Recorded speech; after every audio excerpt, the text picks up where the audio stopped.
Welcome to Daily Dhamma, a letter to our children.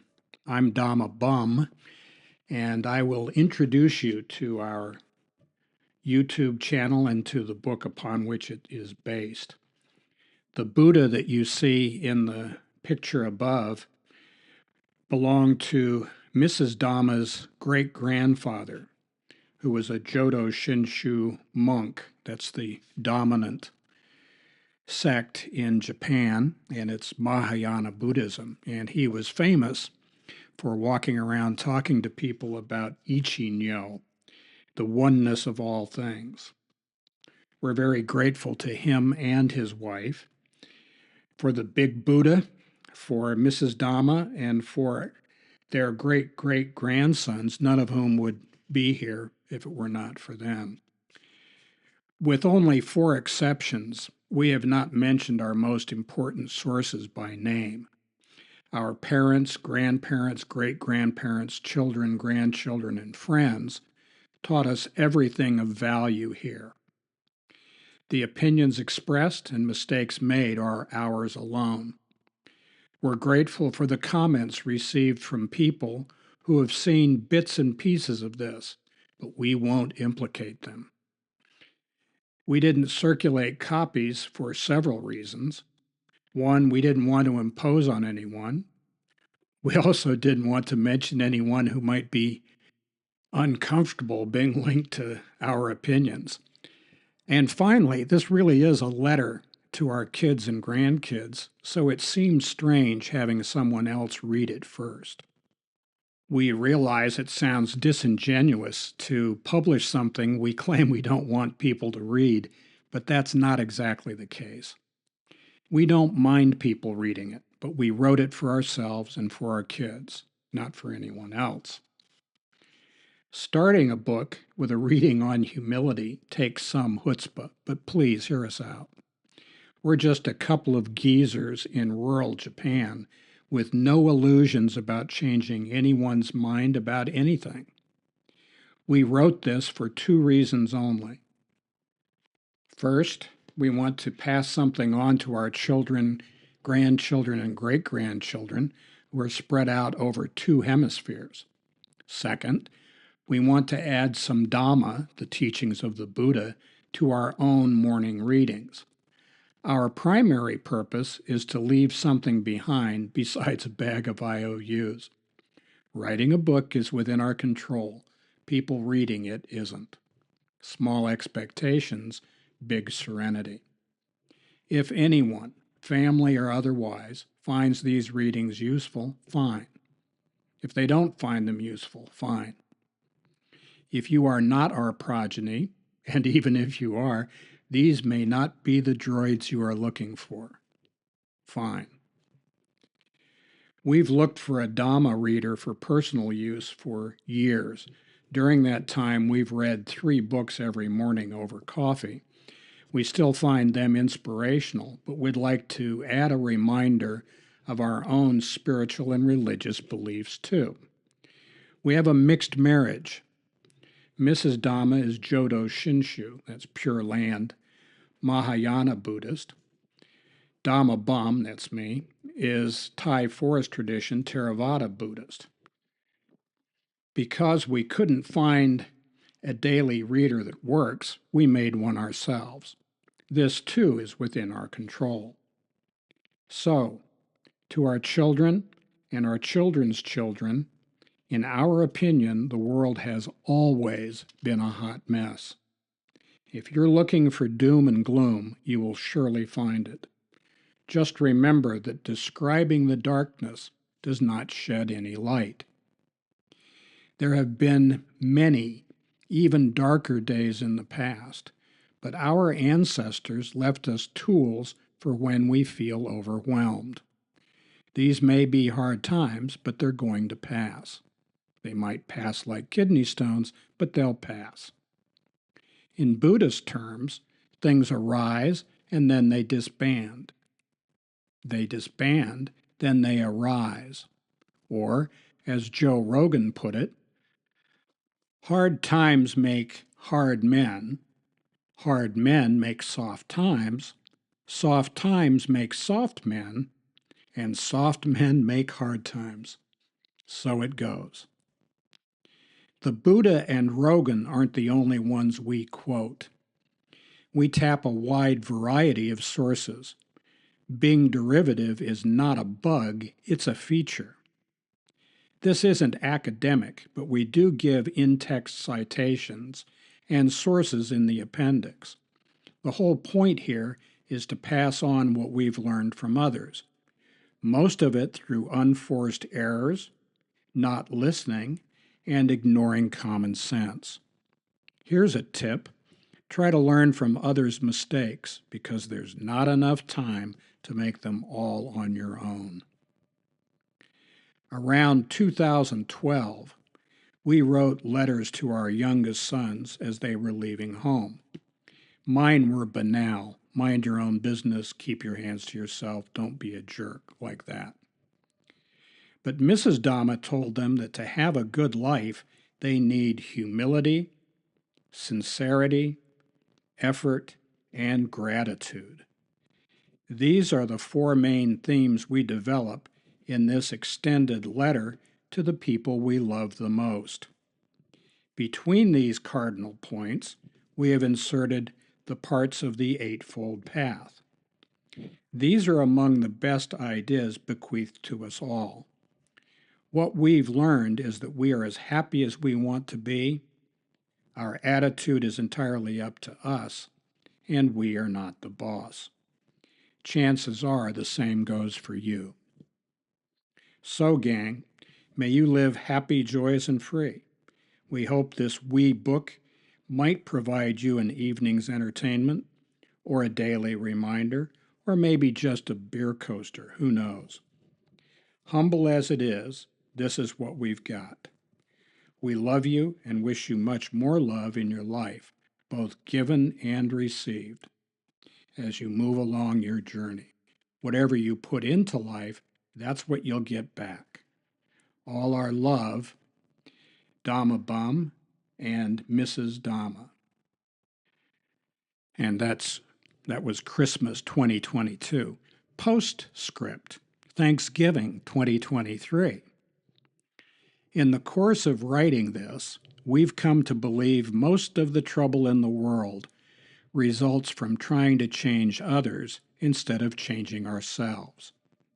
We understand it's thrilling to think we are part of some great movement that will save the world, but that same hubris has driven the most tragic events in history. When we're disturbed, there is something wrong with us, and that's where we should focus. The Buddha taught us to study our mind, tame our heart, and treat people in our lives kindly. Changing ourselves is work enough. Changing the world is a delusion. We are truly grateful to have had you in our lives and wish you much joy and happiness as you live out your own. Love always, Dhamma Bum and Mrs. Dhamma. The Dhammapada is probably the oldest and most beloved part of the original Pali Sutras. Pali was the language that the words of the Buddha were written in. It was a language that had been dead for 1,000 years before they wrote his words in it. And here's Dhammapada verses 1 and 2. Mind is the forerunner of all things. Think and act with a corrupt heart, and suffering follows, as surely as the cart follows the ox that pulls it. Mind is the forerunner of all things. Think and act with a pure heart, and happiness follows, as surely as one's shadow.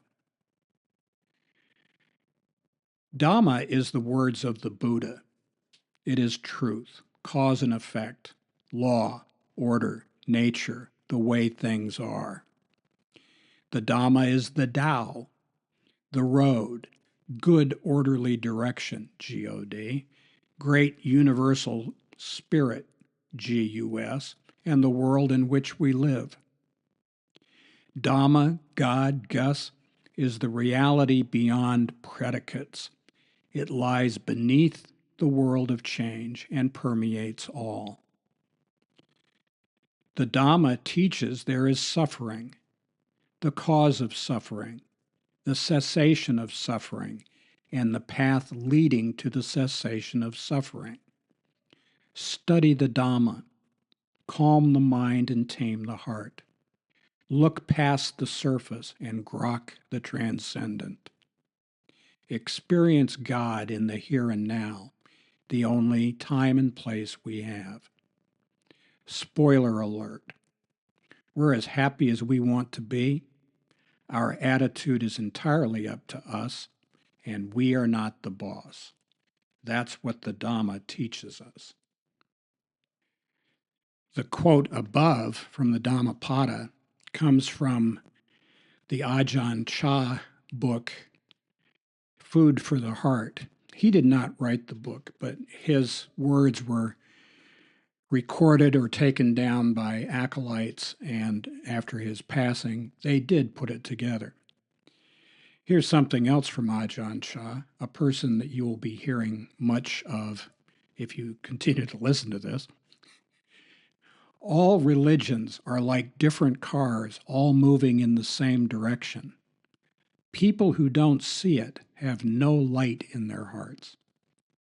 And that's Ajahn Chah from Clear Pointers to the Truth and Meditation. We're pretty sure that we're not sure about much of anything. There's a lot of wisdom in the world, but none of it originated here.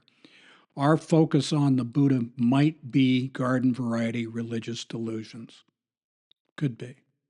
Or maybe it's just superstition, like believing in bad luck and Ouija boards.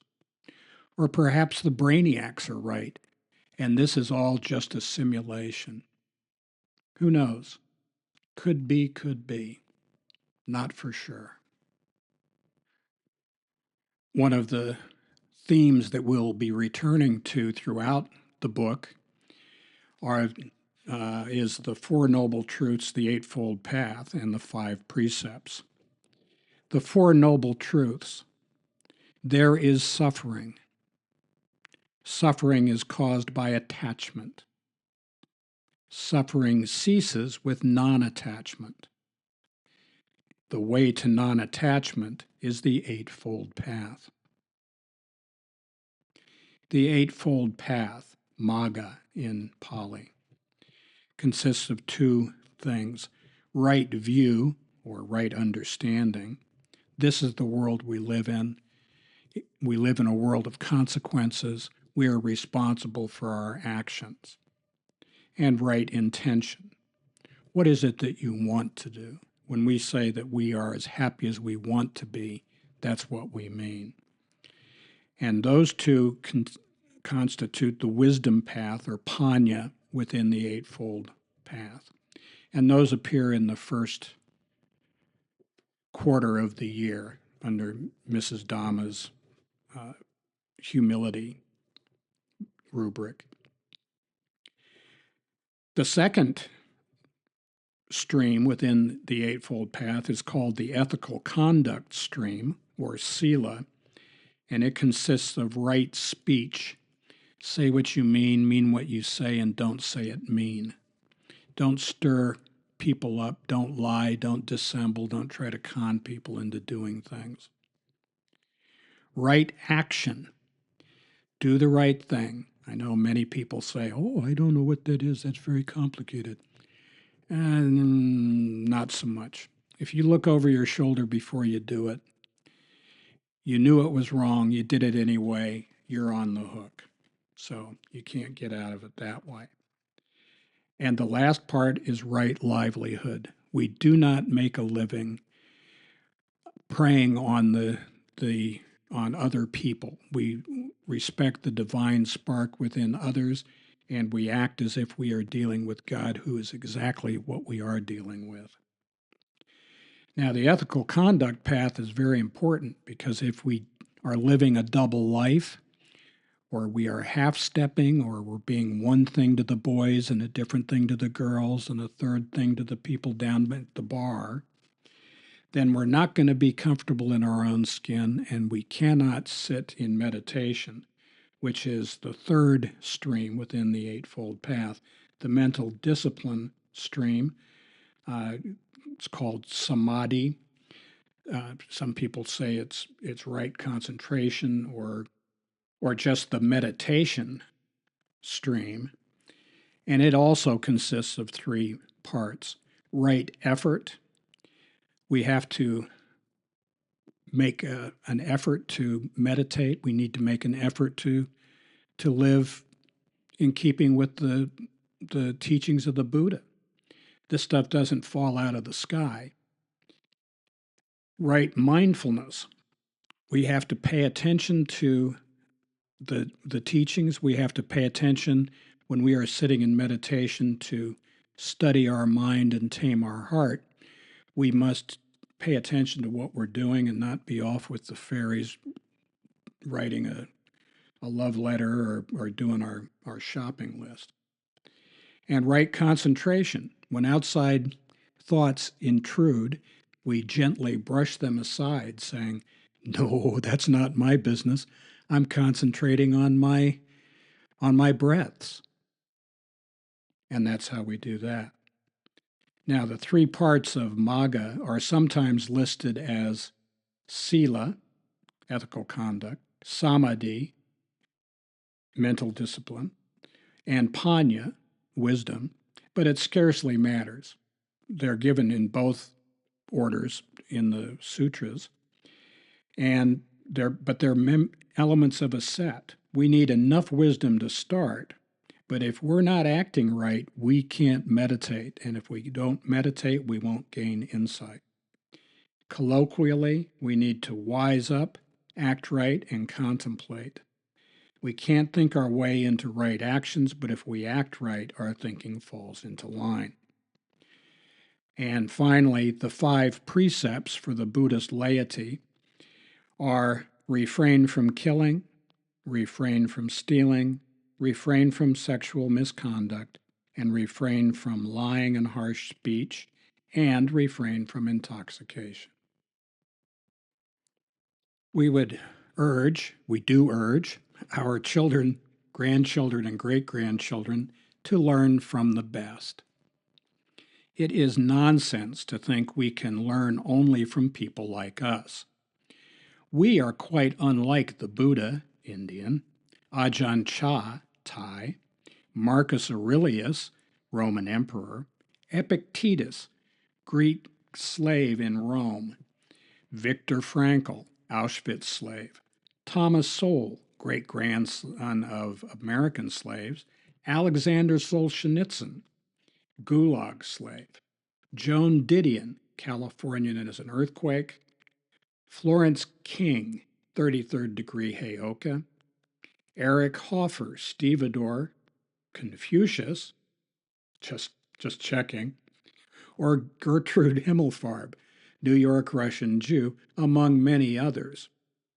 We look for the similarities and give wide berth to anyone teaching fear, anger, resentment, self-pity, or envy. Truth has no race, religion, sex, national origin, or working papers. The noble ones invite us to take the principles out of their work and put them into our lives so we can choose for ourselves what to believe. But don't take our word for it. See for yourself. Ajahn Chah again, in Our Real Home, said, "Anything which is troubling you, anything which is irritating you, that is your teacher."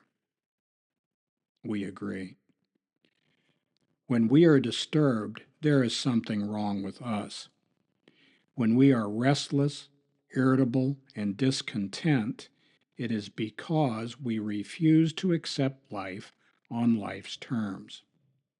Meditation is how we seek to discover what that's all about.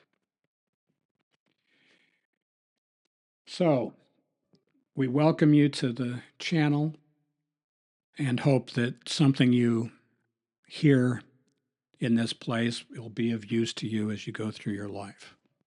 Thank you.